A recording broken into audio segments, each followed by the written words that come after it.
Former U.S. ambassador to NATO under President Obama, Ivo Daalder, and a distinguished fellow at the Woodrow Wilson Center, and esteemed war correspondent Robin Wright. Ambassador, let me start with you. President Biden continues to argue that there's plenty of room for diplomacy. Here's a little snippet. The United States has put on the table concrete ideas to establish a security environment in Europe. We're proposing new arms control measures, new transparency measures, new strategic stability measures. These measures will apply to all parties, NATO and Russia alike. But Ambassador Daalder, I have a difficult time imagining that that's going to sway Putin and convince him of the good intentions that the Americans and NATO have. Yeah, I think that's right. I think the president needs to put on the table, as he has today, but also in written statements to the Russians, an idea about what we might be able to talk about. And there's plenty to talk about if we want to find ways to improve European security writ large. There are measures that it may not have may have applied in the 1990s that should be revisited, and a number of that. But the reality of the matter is that what Putin wants is something we can't give him through diplomacy. He wants to control Ukraine. He wants to, many ways, reset the European security order that was agreed to after the Cold War. And in some ways, he wants to end American dominance, not only of the world. These aren't things that can be negotiated. Frankly, I don't even know whether he can achieve those militarily, but it seems to be that he wants to threaten us into unilateral surrender. And Biden went out today and said, it's not going to happen. This is going to be a very costly mistake if Putin continues to threaten and then further invade Ukraine. And we're ready for that. And that was a statement that we needed to hear. Robin, President Biden didn't announce any new policies. He did make this direct appeal to the Russian people. What did you think of the speech? What did you think about the strategy behind the speech? Well, the reality is that nothing has changed. We are at what the Pentagon this weekend called the crescendo moment. We are on the edge of a precipice, and the Russians have sufficient troops now stationed around three sides of a country the size of, but slightly smaller than Texas. And Putin is pushing his agenda despite the overture to diplomacy, despite the claim that some troops have withdrawn.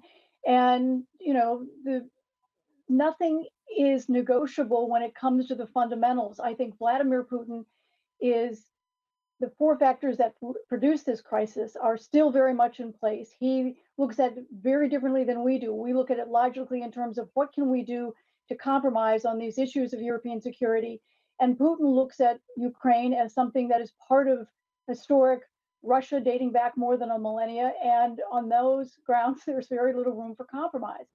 So we are now at that moment where both sides claim to be interested in diplomacy. And yet it's very hard to see, because of these different worldviews, this different sense of history, this different sense of what strategic values or goals are, that it's very hard to see where there is room for compromise. Putin is now crafting his legacy. He's almost 70. He's looked at Ukraine in the manifesto he issued last year as something that he wants to be part of Russia one way or another. Mr. Ambassador, President Biden did say if Russia invades Ukraine, there will be consequences here in the U.S. for the American people, including higher energy prices. He's clearly trying to explain to the American people why they should care, even though it's been very clearly stated by President Biden and others in his administration that U.S. troops are not going into Ukraine. What do you think of that part of the job that he's doing, trying to explain to people why they should care, the American public? Well, I think he's doing a good job explaining why freedom matters. I think is how he ended it. If we don't stop when freedom is attacked here, then we will pay just a higher price somewhere else. He also underscored the incredible importance of the NATO alliance to stay together, and of the U.S. commitment and the commitment of all allies to defend each other and every inch of NATO territory. Ukraine is not a member of NATO, and therefore that commitment doesn't exist towards it. But it is important that when you have 150,000 troops of the strongest military power in Europe ready to roll in massive force, not only into Ukraine, but possibly further, that we make very clear to all of our friends and allies, the Romanians, the Baltics, the Poles, others, that the United States is here ready to defend themselves. We have a NATO ministerial of defense ministers going on tomorrow. This is the right time for the president to say, we do hope for diplomacy. We want diplomacy, but we have principles. We need to stand on those principles. And here is how we're going to be able to unite all of the NATO countries, single purpose. And it's important for the American people to understand that standing up for principle is what has made the America the power it has long been since the end of World War II, and that we need to remain that power if the rest of the world is going to be able to rely on us. So that's why we are here. That's why it is important. And if there are costs to be paid, we will pay those costs. But it is important that we stand shoulder to shoulder with our friends who embrace democracy and want to choose their own future, and not let a bully like Putin determine their future for them.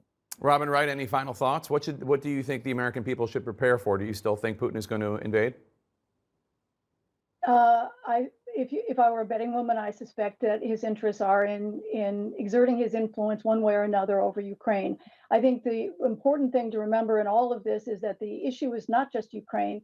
It really is the kinds of things we fought for in World War II, during the Cold War, that when he talks about liberty and freedom, the Western Alliance, and all the things the United States has built to try to avoid the kind of conflicts we saw in the 20th century, that this is a much bigger issue that will define much of the 21st century and America's place in the world, frankly. Yeah. Ambassador Ivo Daalder, Robin Wright, thanks to both of you. Appreciate it. So what is actually happening on the ground in Ukraine? Are Ukraine